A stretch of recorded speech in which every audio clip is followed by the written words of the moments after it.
If there is one universal corporate cringe experience that we can all relate to, it's the fucking all-hands meeting, baby. What was originally inspired by the town hall meetings in the New England colonies, to just give updates on the town, has unfortunately over the centuries evolved into one of the most elaborate and absurd vehicles for circle jerking and brainwashing.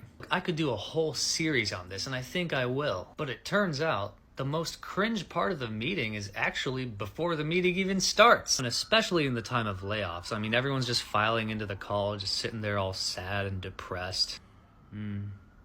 Just here to make sure we're not out of money, I guess.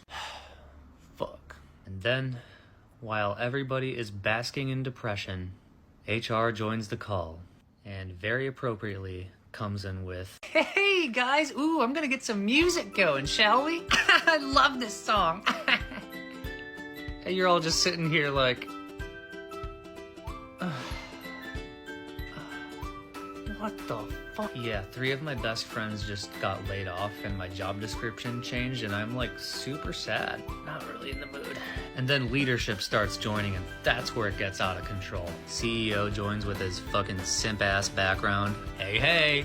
It's always hey, hey. The one leader who's using the beach background. Hey, hey. Wow, Bill, looks really nice where you're at. Well, certainly better than Boston. And then like the CTO or something joins. Hello. Wow, Suresh, you look so sexy in that swag. I got mine too. I'm drinking out of a Strokify mug. It's my 17th cup today. I don't own any other clothes.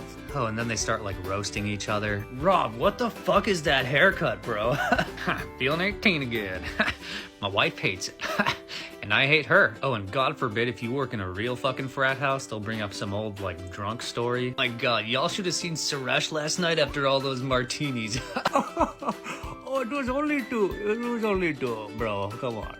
Anyways, I'm gonna make this a series. I'm gonna roast pretty much all parts of the all-hands meeting. Follow for more. Alright, let's get on with the Q1 Strokify all-hands, shall we? So what comes after that cringe fest of a pre-meeting C-suite circle jerk and jam sesh to JT Can't Stop the Feeling is what I like to call the intro section, or the housekeeping section. As they're about to change slides and show the agenda, everybody on the call is secretly thinking, oh, please let this be a short one. Please let this be a short one. All right, folks, well, we might not have enough time because we have such a packed, exciting agenda for you guys today. You're sitting there looking at this like, fuck. The purpose of this meeting is to get everyone excited about promotions, birthdays, whatever, but also give you a little bit of that pre-meeting Kool-Aid. I mean, we've got a lot of Kool-Aid coming up later, but they gotta get you a little buzzed, gotta give you that little Kool-Aid pre-game, so to speak. So first, we want to remind everybody about our vision, bringing the human touch back to go-to-market, one stroke at a time. Oh yeah! Oh, and then they get into the BHAGs, dude.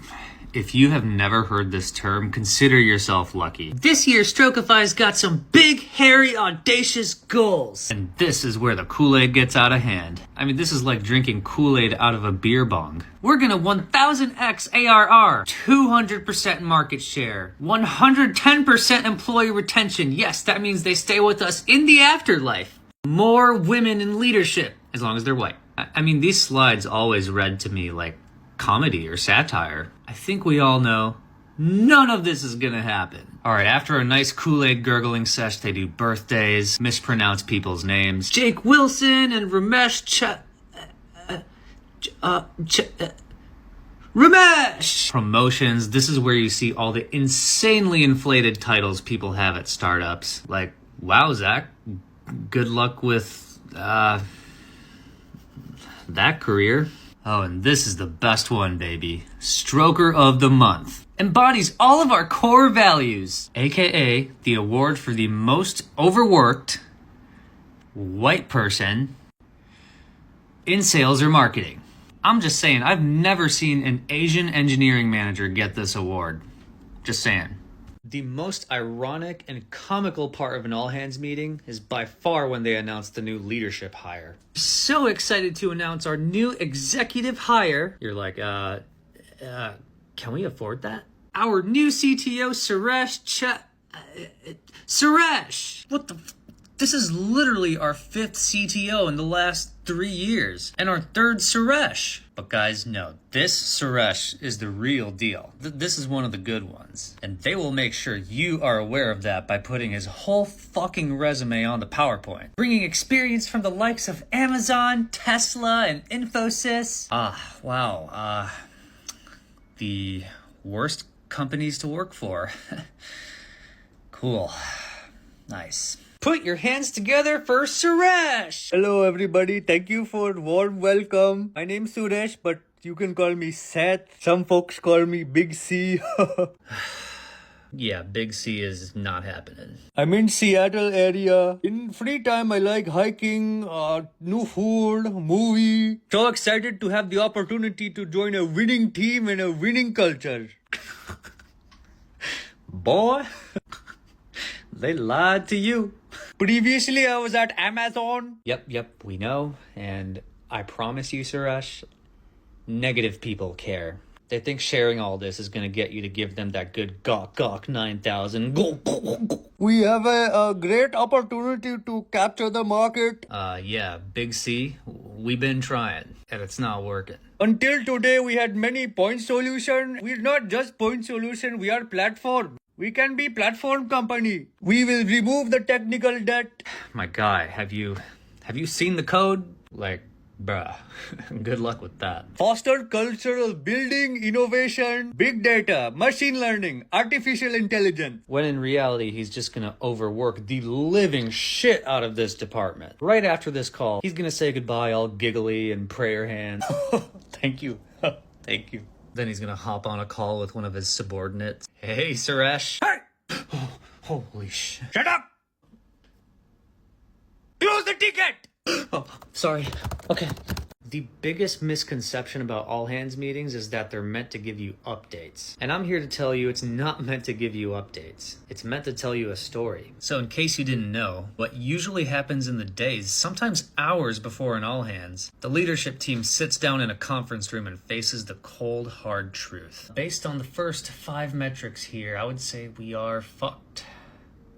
Fuck! Last 2 metrics, yeah, we don't care about that. They run some crazy models on these numbers and embellish them like a motherfucker so that the CEO can tell a nice, compelling narrative to make sure your ass still shows up for work the next day. Now put your hands together for our fearless leader, Vikram! Hello, my fellow strokers. Wow, it's so great to be 24, fresh out of Cornell, and leading a team of people 10 to 20 years older than me, because... that makes total sense. Now, while Q1 was not our best on record, we're very pleased to announce stellar performance as a result of cost-cutting measures, aka firing a bunch of people, and all of our strokers' hard work. What the fuck kind of gypsy-ass math did you guys do to come up with this shit? These metrics sound straight out of fucking Jimmy Neutron. Also, is this supposed to get me excited? Because honestly, my brain hurts. I specifically would like to call out our interstellar engagement velocity index increase. That's so amazing, am I right? Right, Varun? Fuck yeah, dude. This is where they really crack the whip on ya. Now, like I said, it was not our best quarter. And while I'm not embarrassed of you guys, I'm also not proud. You either stroke with us or get stroked on. Wow, that makes me feel super secure in my job. Now, the thing is, guys, we're already doing the work. We have the opportunity to come for HubSpot's lunch and dominate this market. Already doing the work. Dude, are you high on drugs? This looks like it's straight out of a fucking undergrad business school class. You have to be high on drugs to come up with something like this and present it to 200 adults. And then, of course, that final piece of motivation, aka threat. But folks, our time is now. It's time to turn the stroking up a notch. Will you stroke or will you choke? The choice is yours. Now look, a lot of y'all probably think I'm cynical, pessimistic, a hater perhaps. And you know what? You're right. I could definitely learn a thing or two from our friends in the sales department. Bruh, you will never meet a more delulu department than the sales team at a SaaS company. No matter how much tragedy these dudes endure on a day-to-day, the head of sales will still show up to all hands with a bright, totally sober smile. And now we'll hand it off to our amazing sales leader, our CRO. Oh, side note, if you have someone at your company with that title, CRO, your product probably sucks, and you're probably gonna have mad layoffs. Hey, don't say I didn't warn you. Scott Nelson! Scott? Hey, Scott, sit. Good boy. Yeah, your boy's on a little ski trip. All right, you want to give us your update, Scott? Logos! All of them! Oh, but never mind the fact that half of these didn't even sign, and half are churning. New markets! Big wins! Wow, Scott, who helped close that one? Me! I did! I mean, wasn't it technically Jake, Sarah, and a few... Hey, Scott? Sorry. Sorry. Next slide, please. Big bank alert! When all we really did was call up their VP of Strategic Initiatives of Customer Support in India, and it went to fucking voicemail. Competitors! Depending how you look at it, we are crushing them! Perspective matters! Long game! Oh, brother, really? Dude, I hate to break it to you, but if there's anyone at this company not hitting their fucking KPIs, it's you, motherfucker! You should get laid off yesterday. But of course, one more whip cracking sesh. Q2's gonna be lit! Meanwhile, all the sales guys are watching like, fuck me, dude. More pipeline! I'm gonna bend my reps over and personally Nothing will make you lose more faith in your employer than when they completely overhaul their product strategy. Especially when the current product is, well, fucking trash. Look, I know strategy changes are the name of the game, but in these times, especially at startups, the changes can be pretty dramatic. Please welcome our product wizard, Rohit! Of course, with his about the author ass photo. Like, chill the fuck out, dude. You're not Steve Jobs. You actually just work at a job. Well, folks, today I want to talk about how Strokify got to where we are today. In our first 5 years, we have seen massive growth at scale. Man, I don't know where the fuck you've been, but it's actually, like, really not going great. I may not have met anyone with more head in ass than this motherfucker. We have really managed to own our market. Yeah, I mean, it turns out it's not that hard to call yourself a leader at something if it's fucking useless. But it's time to think bigger. The next phase of our customer journey. You're like, oh god, where is he going with this? We're finding that in these exciting times, layoffs are the next big opportunity to enable scale at scale. Oh, bro, no, I don't like where this is going. Please don't change the product. Please don't change the bigger than go-to-market ops. We learned from our own painful experience with layoffs that we can be the next layoff accelerator. Oh god, no, please. To be the first layoff management solution powered by AI. We believe the future of scaling is descaling. With our tools, leaders will be able to conduct layoffs with the click of a button. Bro, nobody is asking for this. This is a made-up problem that you made up. Cutting-edge design, the little mock-up that looks like it was designed by a 5-year-old in Microsoft Paint. We will press forward into this new chapter of innovation in the layoff space. Oh, dude, in case you weren't aware, we are like going mad keeping the current thing alive. Oh, but the best part? We're planning to launch on the ambitious timeline of Q3 of 2024. Wow, as if it couldn't get any worse. You know, startups are generally very unpredictable, but at least I know what's in store for Q3. Last but not least for the All Hands series is the marketing update, where you get to see Strokify's 7th CMO in the last 2 years clocking in for his 10 minutes of work for the day, talking about a product he's never fucking used before. Oh, is it me now? Oh, hey guys. Working out of his West Elm ass apartment, fresh off a good wake and bake. Well, if you know me, you know my passion is working somewhere for 2 months and then getting fired because I'm afraid of using computers. I'll let Suresh handle that stuff. Hey, we should smoke later. That's what I love about marketing, is highlighting all the hard work that I don't do. But I actually just found out during this all hands that we're pivoting.